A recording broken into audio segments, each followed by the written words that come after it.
In 1959, John Freeman's guest on Face to Face was the outstanding mathematician and philosopher Bertrand Russell, then within 2 months of his 87th birthday.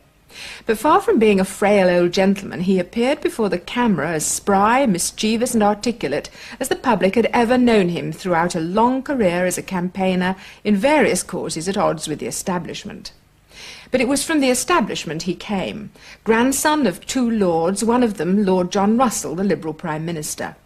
He went to Cambridge in 1890, where he wrote the Principles of Mathematics, and later his great work, Principia Mathematica. His academic work as one of the greatest philosophers of his day continued at Cambridge until the First World War, when his vigorous campaigning as a pacifist got him expelled from Trinity. But he continued as a writer, his History of Western Philosophy, published in 1945, gaining him a more popular acceptance and lasting financial security. Russell, a late Victorian, was an early crusader for free love, in revolt against the humbug and hypocrisy of much of Edwardian life, a freedom exemplified unashamedly in his own private life. After teaching in America, he returned to Britain in triumph after World War II, was given the Order of Merit in 1949, and won the Nobel Prize for Literature in 1950. From the 50s onwards, his main concern was the threat of nuclear annihilation. He was the first president of the Campaign for Nuclear Disarmament at the time of the face-to-face interview. And 2 years later, still battling against authority, he was arrested at an anti-nuclear sit-in in Parliament Square and sentenced to 7 days in jail. He was 89 years old.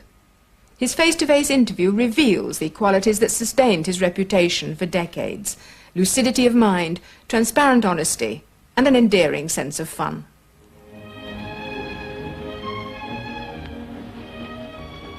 By the death of the 3rd Earl Russell, or Bertrand Russell as he preferred to call himself, at the age of 90, a link with a very distant past is severed. His grandfather, Lord John Russell, the Victorian Prime Minister, visited Napoleon in Elba. His maternal grandmother was a friend of the young Pretender's widow. In his youth, he did work of importance in mathematical logic, but his eccentric attitude during the First World War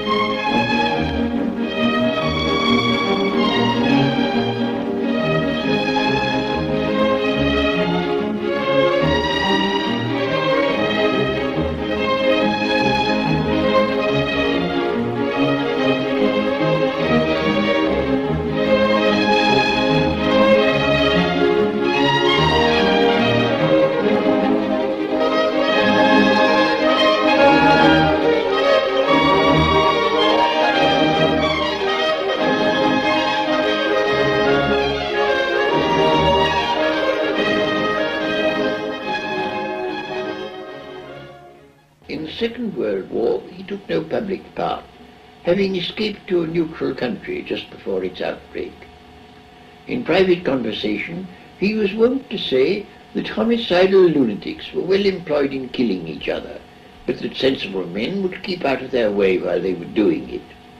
He appeared in extreme old age, full of enjoyment, no doubt owing in large measure to his invariable health, for politically, during his last years, he was as isolated as Milton after the Restoration. He was the last survivor of a dead epoch. That I wrote in 1937, a year before the Second World War began, as a prophecy of what I thought the Times would say about me when I died. I observe that the date I attributed to my death is 1962, which is coming ominously near and begins to cause me some alarm. So before you feel too much alarm, let us examine this obituary which was written in jest and see how true it really is. To start with, let's go back to the distant past. What is your very earliest memory, Lord Russell? Well, I suppose my very earliest memory is tumbling out of a pony carriage when I was 2 years old. And my earliest at all vivid memories are of arriving at the house of my grandparents, Pembroke Lodge in Richmond Park, after the death of my father, who died when I was 3. How did you come to be in the care of your grandparents? Your mother had also died? Yes, she died when I was 2 and my father when I was 3. Do you have any memory of your parents? Very little. I remember nothing of my mother. I remember my father once giving me a leaflet printed in red letters, and the red letters pleased me. What was life like at Pembroke Lodge? Did your grandparents, for instance, entertain the great people of the day? Yes, not very much. My grandfather was already an invalid. He could only get about in a bath chair. He died when I was 6. My grandmother survived for a long time, till after I was married. But she lived in semi-retirement. We saw a lot of distinguished people, especially literary people. Your grandfather had been a politician in his day, as your father. My grandfather, yes, my grandfather was twice Prime Minister. My father was in Parliament for a very brief period. Did you meet the great and famous who used to come to visit, or were you shut away in the nursery? Oh, I used to meet them, yes. Who especially impressed you at that age? Well, I think Mr. Gladstone especially impressed me. Well, what's your memory of him? Oh, I have a great many memories of Mr. Gladstone. He had an eye that could quell anybody. It was, people who didn't know him can't quite understand his political importance. It depended on his hawk's eye. My most painful recollection of him is when I was 17 and very, very shy, and he came to stay with my people, and I was the only male in the family, and after the ladies had retired after dinner, I was left tete-a-tete with Mr. Gladstone, and he didn't do anything to alleviate my shyness. He made only one remark. He said, "This is very good port they've given me, but why have they given it me in a claret glass?"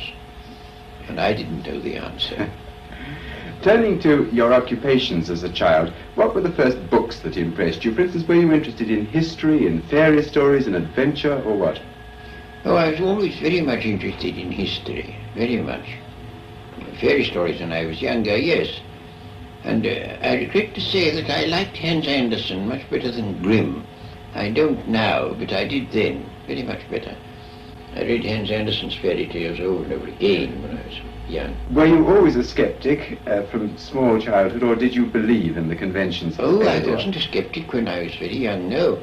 I was very deeply religious and lost my conventional beliefs slowly and painfully, very slowly. I remember it now. This is another very early memory that I have, that when I was 4 years old, they'd just been telling me the story of Little Red Riding Hood, and I dreamt that I'd been eaten by a wolf, and to my great surprise, I was in the wolf's stomach and not in heaven. This was the beginning, perhaps, of skepticism. Yes. Tell me, did you say your prayers when you were a child? Oh, yes. When did you cease doing that? Oh, I suppose when I was about 12 or 13. Were you made to say them before that? Well, yes, I was made to at first, but I went on after I'd stopped being made to. Yes. Will you tell me what experience it was that gave you your first intuition about skepticism when you were a child? Well, I suppose you might say the time when I tried to catch an angel. They told me when I was an infant that angels watched round my bed while I slept. And I'd seen pictures of angels, and I thought I should very much like to see one. But I supposed that the moment I opened my eyes, they fled away. So I thought, well, next time I wake up, I won't open my eyes, and they won't know. And I did so, and I made a grab thinking I should catch an angel, but I didn't. Do you think now, looking back, that there's any really unfortunate legacy that you carried out of your childhood? I do. I mean, the sort of family attitude, certainly on matters of sex, was morbidly puritanical. Well, did you then in fact have a feeling of guilt about sex? No, well, I don't know. I don't think I had much occasion to, no. Well, now, let's turn to your schooling. What sort of learning at that age? Did you, for instance, study the classics? Well, to a certain degree, I was never fond of the classics. I mean, mathematics was what I liked. My first lesson in mathematics I had from my brother, who started me on Euclid. And I thought it was lovely stuff I'd ever seen in my life. I didn't know there was anything so nice in the world. Can you remember and tell us about that first lesson? Oh, yes, I remember it very well. But I remember that it was a disappointment because he said, now we start with axioms. And I said, what are they? And he said, oh, they're things you've got to admit, although we can't prove them. So I said, why should I admit them if you can't prove them? And he said, well, if you won't, we can't go on. And I wanted to see how it went on, so I admitted them pro tem. Now, what was it that first provided you with the incentive to become a mathematician? I liked it, well, for a number of reasons. In the first place, the sheer pleasure, which was the sort that people get from music or from poetry, it delighted me. Then, apart from that, I thought that mathematics was the key to understanding the universe. And I found all sorts of everyday things explained by means of mathematics. Have you found on the whole in your own life that the pursuit of either mathematics or philosophy has given you some sort of substitute for religious emotion? Yes, it certainly did. I mean, until I was about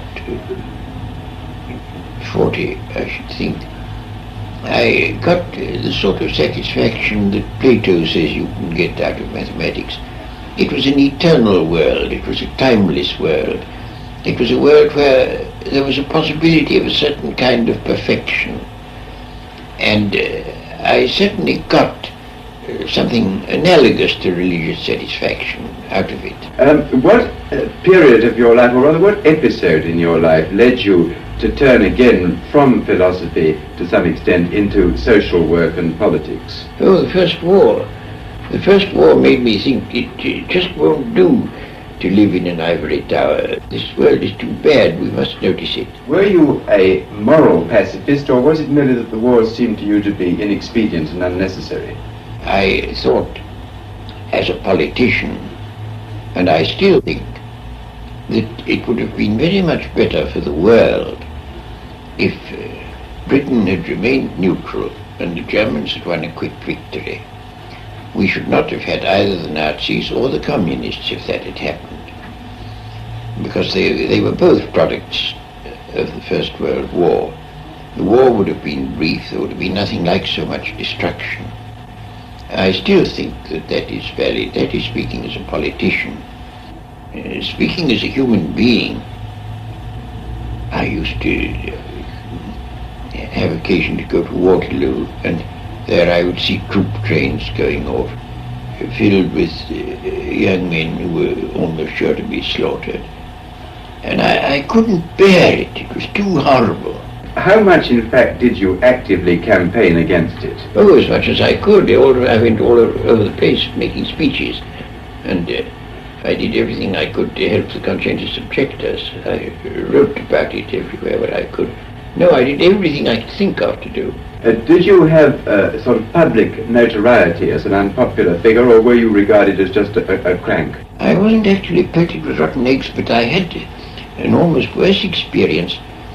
I was at a meeting of pacifists at the Circuit Brotherhood Church, and it was stormed by a mixture of colonial troops and drunken viragos.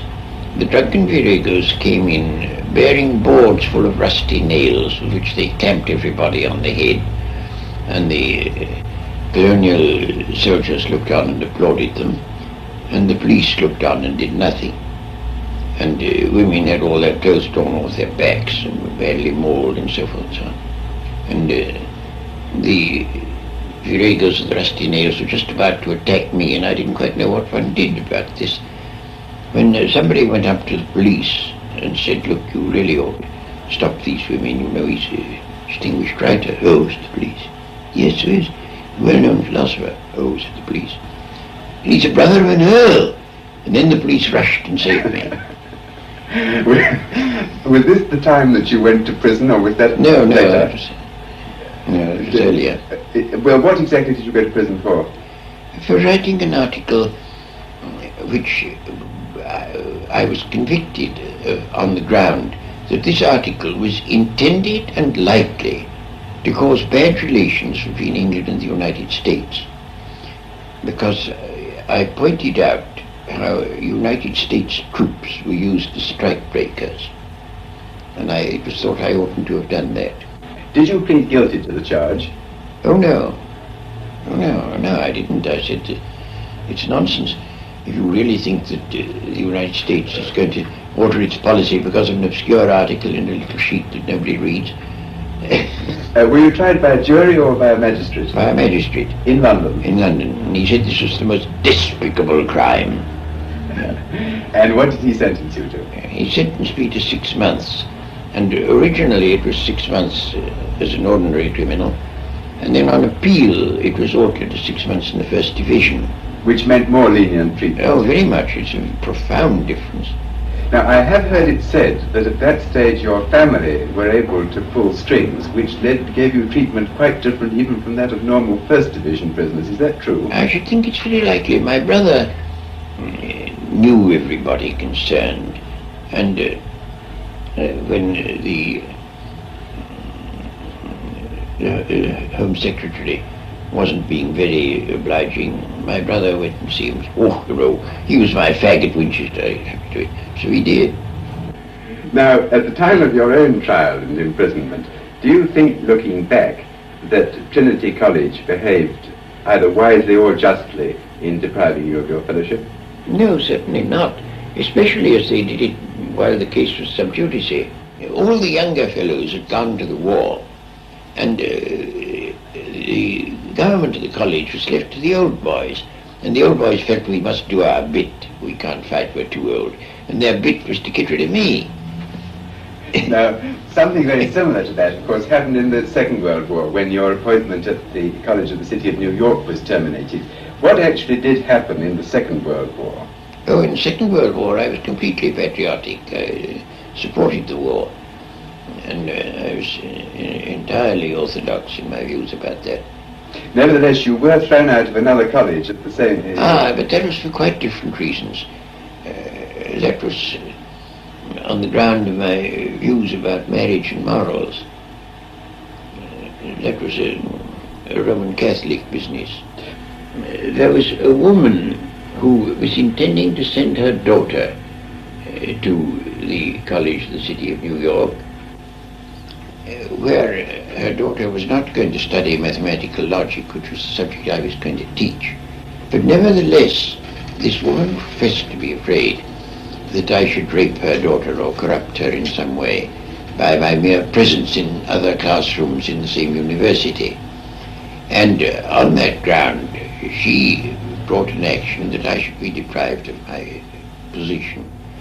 And she accused me of being lewd, lecherous, lascivious, obscene, and aphrodisiac.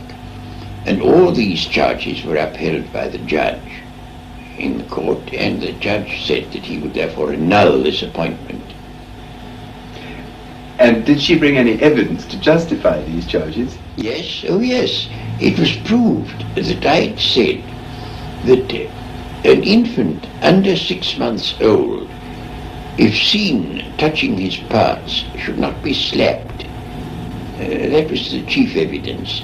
What happened to you when you lost your job in New York? Were you, for instance, did you have another job to go to in America? Well, I didn't know I should have. I was completely ostracized. No newspaper would print a word I wrote. No magazine would print a word. No hall would allow me to lecture in it. So that I was cut off from all my means of livelihood. And I couldn't get any money out of England at that time because of currency regulations.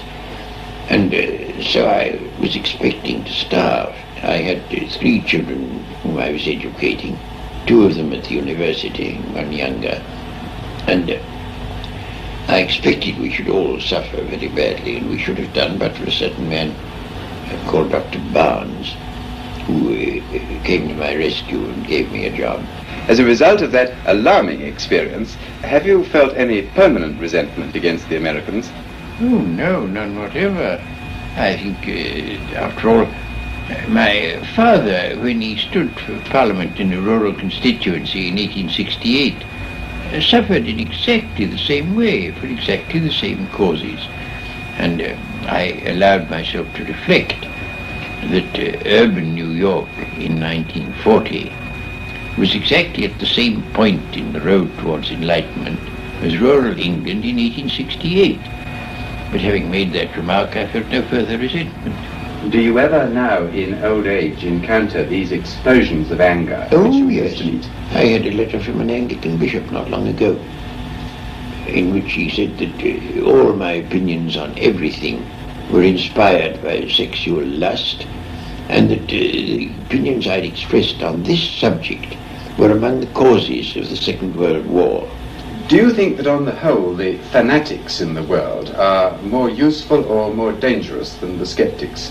Fanaticism is the danger of the world and always has been, and has done untold harm. No, I think fanaticism is the gravest danger there is. I might almost say that I was fanatical against fanaticism.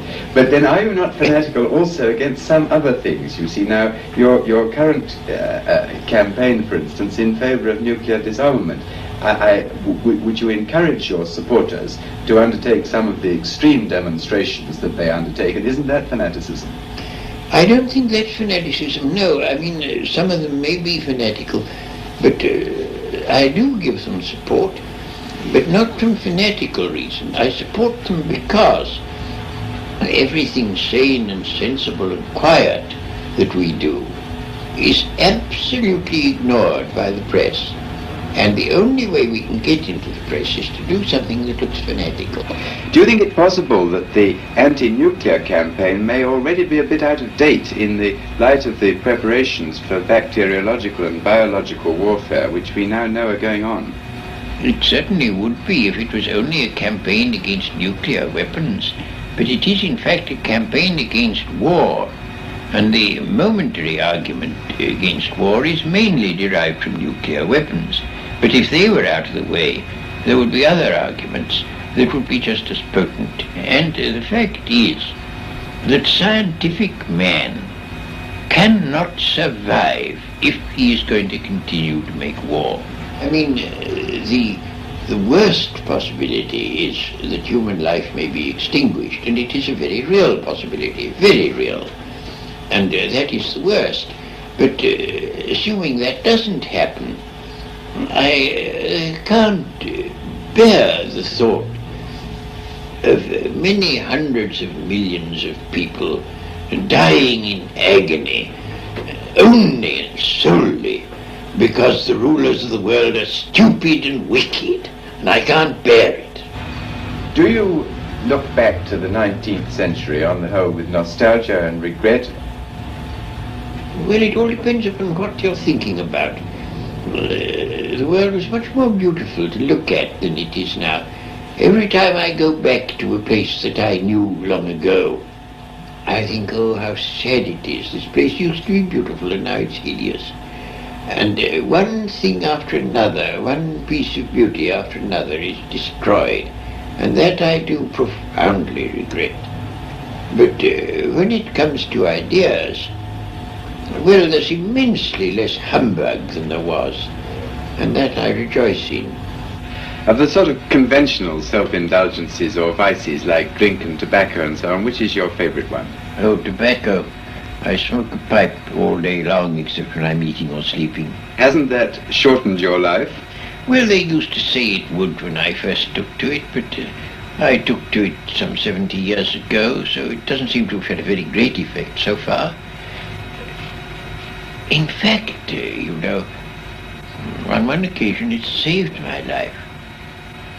I was in an airplane, and a man was getting a seat for me, and I said, get me a seat in the smoking part, so if I can't smoke I should die. And sure enough, there was an accident, a bad accident, and all the people in the non-smoking part of the plane were drowned. and the people in the smoking part jumped into the Norwegian fjord where we landed and were saved, so that I owe my life to smoking. Did you have to swim to save your life? Oh yes, we all had to. And did you think great thoughts about death and survival when you were actually swimming? No, I was rung up by a journalist in Copenhagen, and he said, what did you think while you were swimming in the fjord? So I said, I thought the water was cold. And he said, did you not think about mysticism and logic? And I said, no, and rang off. Did all this happen a great many years ago? Not a great many, I think it was about 1949, as far as I can remember. When you were in your late 70s? Yes. Have you in your 87th year any unfulfilled ambitions? Oh, well, of course, there are all sorts of things I should like to have written and haven't written yet. I mean, almost every day I think of some new subject I should like to have written a book about, but there isn't time to write them all. Have you written an autobiography? I have, yes. Is it up to date? Well, no, not quite. Are you going to allow it to be published in your lifetime? No, not till I'm dead. Why? Well, in the first place, because it won't be complete until then. And in the second place, because there are all sorts of things that ought not to be said too soon, and it may even have to wait some time after I'm dead, I don't know. One last question. Suppose, Lord Russell, this film were to be looked at by our descendants, like a Dead Sea Scroll in 1,000 years' time. What would you think it's worth telling that generation about the life you've lived and the lessons you've learned from it? I should like to say two things. One intellectual and one moral. The intellectual thing I should want to say to them is this. When you are studying any matter or considering any philosophy, ask yourself only what are the facts and what is the truth that the facts bear out. Never let yourself be diverted either by what you would wish to believe or by what you think would have beneficent social effects if it were believed. But look only and solely at what are the facts. That is the intellectual thing that I should wish to say. The moral thing I should wish to say to them is very simple. I should say, love is wise, hatred is foolish. In this world, which is getting more and more closely interconnected, we have to learn to tolerate each other. We have to learn to put up with the fact that some people say things that we don't like. We can only live together in that way. And if we are to live together and not die together, we must learn a kind of charity and a kind of tolerance, which is absolutely vital to the continuation of human life on this planet.